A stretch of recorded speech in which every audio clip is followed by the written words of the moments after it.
Our programs offer many languages. Please visit suprememastertv.com/schedule.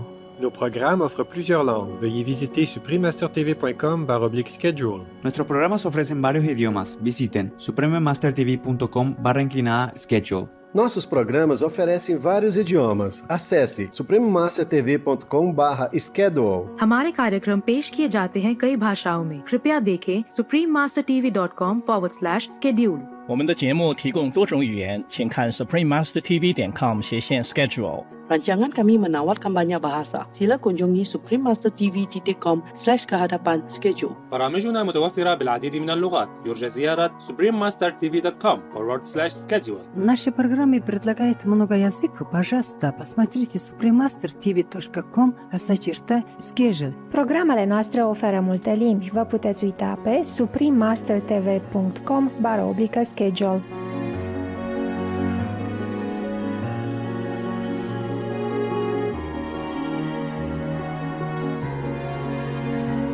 So calcium, it's better absorbed in plant-based diets than in animal-based diets because when you're eating animal foods, your gut is going to be more acidic and you're going to actually excrete some of that calcium that you're consuming.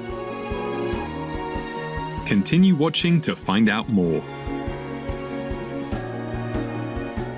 It is our pleasure to have emergency medicine specialist Dr. Faye Yowargana present our program entitled Dr. Shenkman, an Interventional Cardiologist Tips for a Healthy Heart, Part 4 of 4. Dr. Yowargana is the head of a hospital emergency unit in West Jakarta, Indonesia. She graduated from Jakarta's Tarumanagara University with a degree in medicine and has completed the emergency medicine specialist training at Brawijaya University in Malang.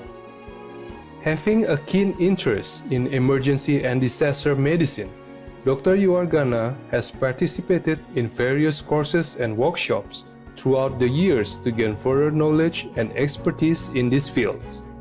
Her notable experiences include going to Pakistan to provide medical assistance after the 2008 Quetta earthquakes and on multiple occasions being the leader of the Indonesia-based Supreme Master Qinghai International Association Disaster Relief Team that has aided victims of local floods, earthquakes, and eruptions.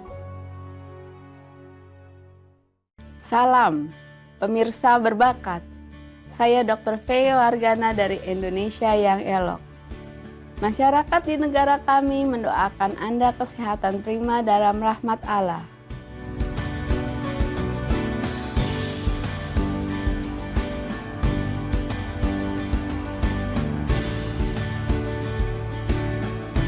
Kami mendapat kehormatan menampilkan kutipan wawancara kami dan seminar yang dibawakan oleh Dr. Shenkman, seorang ahli jantung intervensi vegan Amerika yang berspesialisasi dalam perawatan berbasis kateter atas penyakit jantung struktural. Saat Dr. Shenkman membantu pasiennya dengan membersihkan arteri yang tersumbat melalui operasi angioplasti dan stenting, dia juga mendorong mereka untuk mengadopsi gaya hidup sehat. Dia bahkan telah menulis buku untuk publik pada topik berjudul Panduan dari Dokter Jantung Vegan untuk membalikan penyakit jantung, penurunan berat badan, dan merebut kembali hidup Anda. So the intent of my book was to write something that I think that I would want to give to anybody who is a patient of mine, anybody who is interested in their heart health. This is what I would want to convey to them. And so I start off the book, I talk about what heart disease is, what high blood pressure, what high cholesterol, what diabetes are. We talk about the risk factors for heart disease, because I think it's important for people to understand their body and these processes. And then I talk about exercise and how to incorporate exercise and stick with an exercise program. I then talk about diet and I talk about plant-based eating. And I include some recipes as well. And then at the end of the book, I really talk about how you can tie it all together to live a good, heart-healthy life. I've gotten a lot of positive feedback. I've had patients who've read it and people I don't necessarily know who've picked it up off of Amazon. And I think they've found it to be easy to read, which is how I wrote it. I wanted it to be informative and yet easy to pick up some tips and tricks. And I think a lot of patients and people I've spoken with who've read the book have found that they've been able to make some positive changes to their lifestyle and feel better. Meskipun mengikuti pola makan nabati bermanfaat untuk mempertahankan kesehatan yang baik, sangatlah penting juga untuk memilih jenis makanan bebas hewani yang tepat. The key to any healthy diet is going to be incorporating a lot of fresh, whole foods, so fruits and vegetables being the cornerstone of your diet. I mean, ideally, if you're looking at grains, those grains should be whole, unprocessed grains, things like oatmeal, like quinoa, like brown rice. And then your proteins, ideally being non-animal proteins that are unprocessed, things like beans, lentils, edamame, maybe even tofu, which is minimally processed.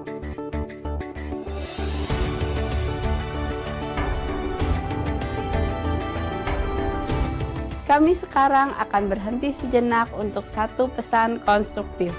Ketika kami kembali, kita akan belajar dari Dr. Shenkman bagaimana bertransisi dengan mudah ke pola makan nabati. Tetaplah bersama Supreme Master Television.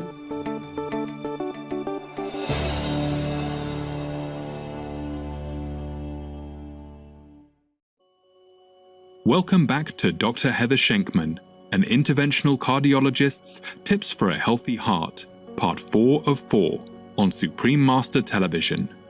Dr. Yowargana will now continue presenting our program. Mungkin Anda tertarik mengadopsi pola makan vegan. Bagaimana saya harus mulai? Anda mungkin bertanya. Dr. Shenkman memberikan perspektif dirinya.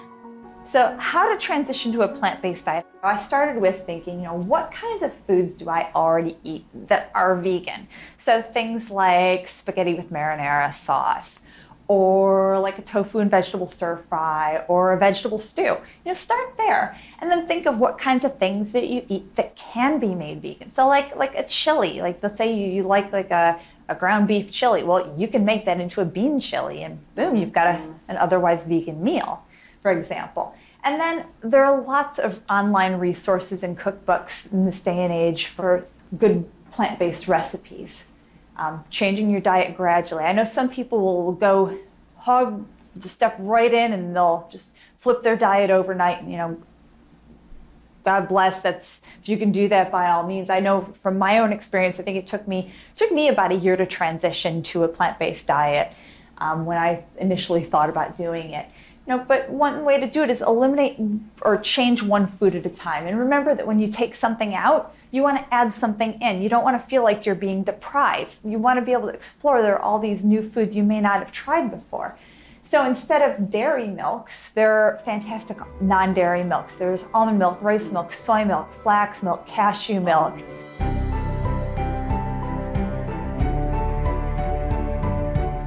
Para vegan pasti ditanya oleh beberapa dari teman mereka yang bukan vegan, apakah pola makan bebas hewani menyediakan protein yang cukup? Dr. Shenkman juga demikian, dan berbagi tanggapan atas pertanyaan ini. A common question that I get asked is, where do you get your protein? And as somebody who did triathlons and athletic endeavors, I get that question from my teammates all the time. I've personally never felt that I haven't gotten enough protein. There are lots of sources of protein in a whole food plant-based diet. There's beans, there's lentils, there's tofu. Even vegetables have protein in them.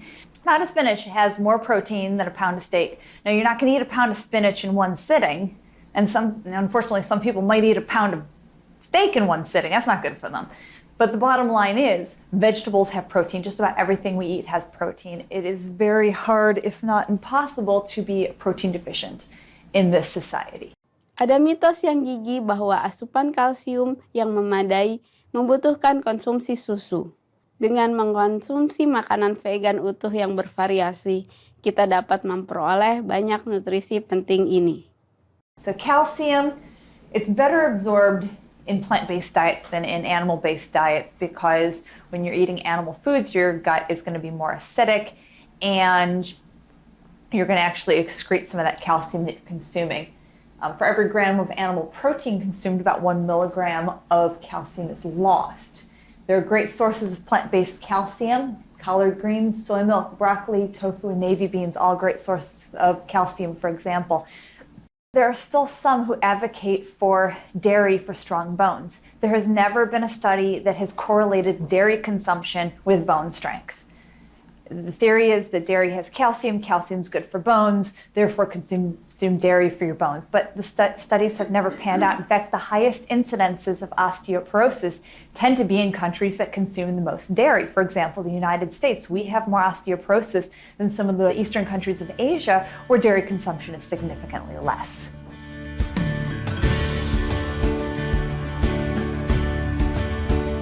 Kami ingin menyampaikan apresiasi kami kepada Dr. Shenkman karena memberi kita nasihat bijak tentang kesehatan jantung dan jurus makan pintar. Dr. vegan seperti beliau tak diragukan lagi membantu transformasi sistem pemeliharaan kesehatan kita yang menekankan konsumsi makanan nabati untuk pencegahan penyakit kronis dan kesejahteraan. Untuk informasi lebih lanjut tentang Dr. Shenkman dan bukunya Panduan dari Dokter Jantung Vegan untuk Membalikkan Penyakit Jantung, Penurunan Berat Badan, dan Merebut Kembali Hidup Anda, silakan kunjungi drhethershenkman.com/about-the-book. Terima kasih pemirsa cerdas atas kebersamaan Anda pada acara hari ini. Selanjutnya adalah cara mendapatkan pahala spiritual, bagian 1 dari 4 seri, di acara antara guru dan murid setelah berita patut disimak. Semoga seluruh hari Anda dipenuhi dengan kasih surga. Thank you intelligent viewers for your company on today's program. Up next is Ways to Gain Spiritual Merit, Part 1 of 4 on Between Master and Disciples, right after noteworthy news. May all your days be filled with heaven's love. Our programs offer many languages. Please visit suprememastertv.com/schedule and suprememastertv.com/HO